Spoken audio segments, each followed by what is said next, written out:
Just a quick manifestation, Your Honor. Yes, counsel for respondent. Yes, Your Honor. We noted that the list of accounts, which was supposed to be prepared by Mr. Wamil, with the caption OVP, open parenthesis, December 21 to 31, 2022, close parenthesis, was unsigned and it was undated. Second, the witness is merely flipping the pages without comparing the ARs with the list, Your Honor, to check whether the ARs are the same with what was listed by Mr. Wamil, Your Honor. And the third one is that we note that the folders containing the ARs were not marked as exhibits of the prosecution, Your Honor. For the record, Your Honor. Duly noted.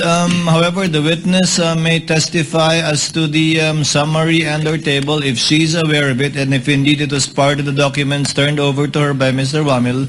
Counsel for the panel of prosecutors. Your Honor, we are tempted to make a counter manifestation, Your Honor. Because, Your Honor, these manifestations, Your Honor, are because of their own doing, Your Honor. But in any event, I hope you won't give in to the temptation, counsel. I will not. I will not, Your Honor.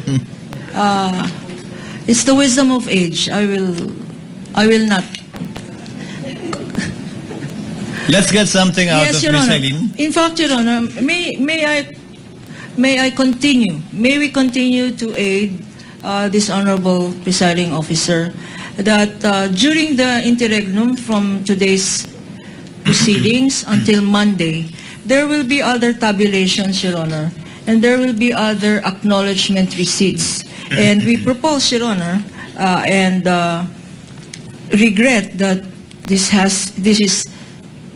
is not unusual, but it is necessary, Your Honor, that all of these documents, because counsel says that this witness was just flipping over them, they can do this in front of the defense counsels and us, Your Honor, for the next succeeding days, because we will be going over 4,492 documents and six summaries, Your Honor.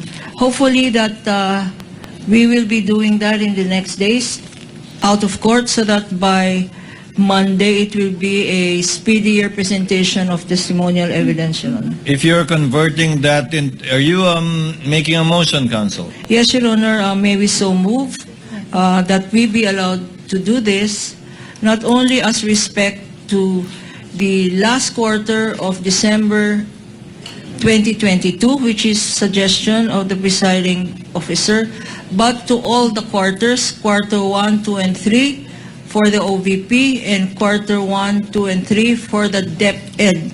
Only with respect to the acknowledgement receipts. Only with respect to, Your Honor, the acknowledgement, the acknowledgement receipts, Your Honor.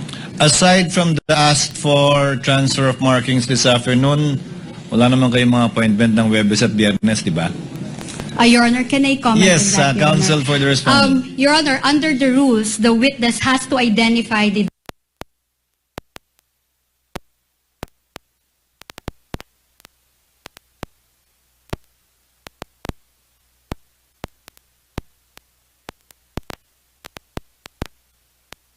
is no longer part of the trial, and there's a problem when it comes to with regard to the offer. There will be a problem when it comes to their offer of evidence, Your Honor. And with regard to the counter manifestation or the statement of counsel that we want to look at the witness while she's flipping the document, Your Honor, precisely that is what we are doing right now, Your Honor. So we object to the proposal that the examination of the ARs be done outside the court, Your Honor. I think the purpose... Your Honor, please, counsel for Attorney Kapunan, the court views it perhaps as an opportunity to provide an avenue for possible stipulation as to the ARs that you did not stipulate on. Because if I remember correctly, the reason why the ARs presented earlier, the 845, under the witness, Mr. Attorney Wamil, was that the observation of the respondent was it was simply contained in a folder, transparency on a folder, and that there was no real sequence to it. So perhaps we can set a date for possible, again, for possible stipulation on the ARs, not really for the witness to confirm it, but for possible stipulation on the ARs, Yeah. if the respondent is open to it. Your Honor, unfortunately, we will not stipulate, Your Honor. We didn't stipulate in the case of Wamil, Your Honor. The same position is maintained, Your Honor, in the case of this witness, Your Honor, because after the ARs have been submitted to the Commission of Audit, Your Honor, the OVP and the DepEd no longer had control over these ARs. So therefore, we do not know what were the receipts that were provided by the COA and how many receipts were given by the COA to the prosecution, Your Honor.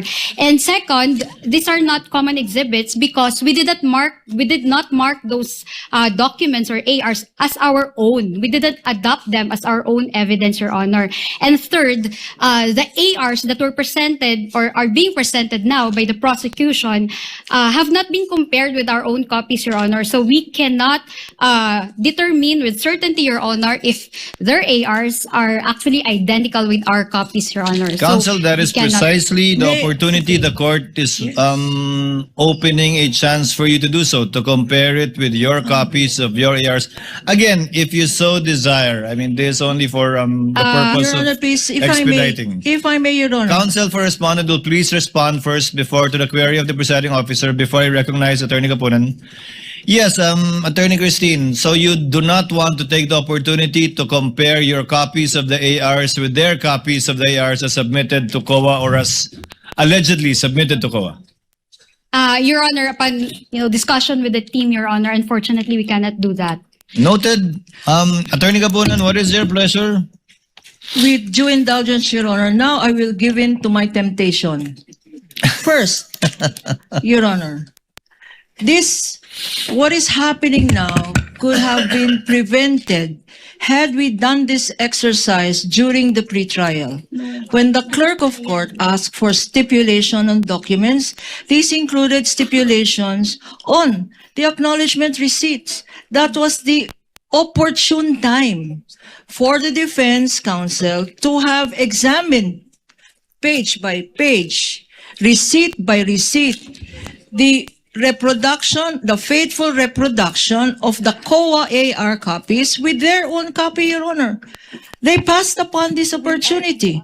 Now that we want it done more expeditiously by a motion that I have proposed, which incidentally I wish to amend, that because of their objection to it being an out of court, may we amend my motion, Your Honor, that it be done in front of the clerk of court and that the clerk of court be duly authorized by authority of the Honorable Impeachment Court to preside over the sessions, Your Honor.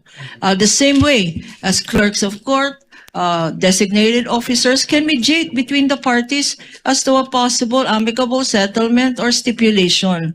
And this will be, Your Honor, and I'm sorry, I'm seeing Please them continue, counsel. nodding in acceptance of the motion.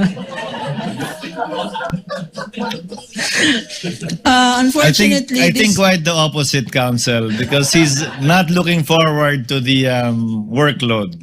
Your But please Honor, proceed. please. And so, if that is done, Your Honor, then we will be making more efficient use of the time of this honorable court.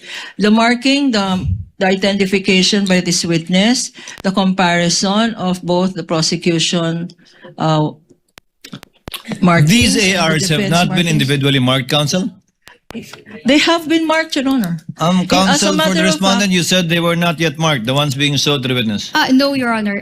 They were marked already, Your Honor, but we also have our own marked copies, Your Honor. They were marked, but you also have. So, meaning, Your Honor, we have separate documents or ARs that were marked, Your Honor. That is precisely my point, Your Honor, counsel. please. That is precisely my point, counsel. Before the clerk of court, this is like an extended or additional pre-trial. Perhaps this can be done before the clerk of court. Yes, You Your need Honor. not stipulate to all, only to those that exactly the same as your copies. It can be 10 out of 845, 844 out of 845. I do not know, really, quite frankly. But we'd rather give you the opportunity than litigate this in open court, piece by piece, similar to the stipulation asked for by the counsel for the panel of prosecutors. In relation to the witness viewing it or looking at it, if it is stipulated, then there is no need for her to actually peruse, go through, or look at it for long periods of time. Only with respect to the questioned ones or those not stipulated to by the counsel for respondent. I think the court is inclined to allow for this one more opportunity to stipulate as to the acknowledgement receipts. Again, there is no it is not mandatory. The court is not forcing the counsel for respondent to stipulate on documents they refuse and don't want to stipulate. But since you have your own copies of ARs, and since the issue pertains to the chain of custody, after you submitted it to the COA, then the court would like to afford you the opportunity to compare it. Again, you need not stipulate on anything. You don't have to stipulate on a single one, but the court would rather give one more chance or one more time to try to do this, to save on the court's time, without prejudice, again, to the respondent or counsel for respondent saying that they refuse to stipulate because they are different from the copies that they have. Counsel? Yes, Your Honor. Actually, we will agree to that proposal, Your Honor, but we provided, Your Honor, that we will not be forced to stipulate that the ARs are authentic, etc. And then the date and time, Your Honor, shall be mutually agreed upon by the parties. Of course. Of course, Your Honor. I think... Of course, the date and time should be mutually agreed upon between Thursday and Friday. Your Honor, please... you asked for it. Because insofar as this witness is concerned, or give me one date on one time slot on Thursday and Friday which you can agree on after we adjourn. Your Honor, please, if I may add as well. In the marking of these exhibits, Your Honor, before the Honorable Clerk of Court, each acknowledgement receipt had 3 signatures. The signature of the Clerk of Court, the signature of one of the representatives for the prosecution, and the signature of the defense counsel, Your Honor. 3 signatures per document. And now they still want, they had signed each of these acknowledgement receipts, Your Honor. That's number 1. Number 2, Your Honor, perhaps to restore a level of trust on the side of the defense, maybe we can even use their own documents. If they do not trust the prosecution's documents or photocopies of the prosecution's documents, then we will use their documents, Your Honor, because we are certain that their documents is the same as our documents. Let's use the defense documents, Your Honor. Then they will not say, we do not trust these documents because it is their own defense documents. Maybe that will solve the problem of this court. We will use your documents, counsel. Will you still question using your own documents? Will you still question the authenticity of your own documents? Of course not, Your Honor. Okay. Of Then course not, maybe counsel. that is But a possible solution, Your Honor. Let us use the defense documents instead of the prosecution documents. Para wag na tayong mag-compare. Thursday, Friday, manonood pa ako ng Odyssey.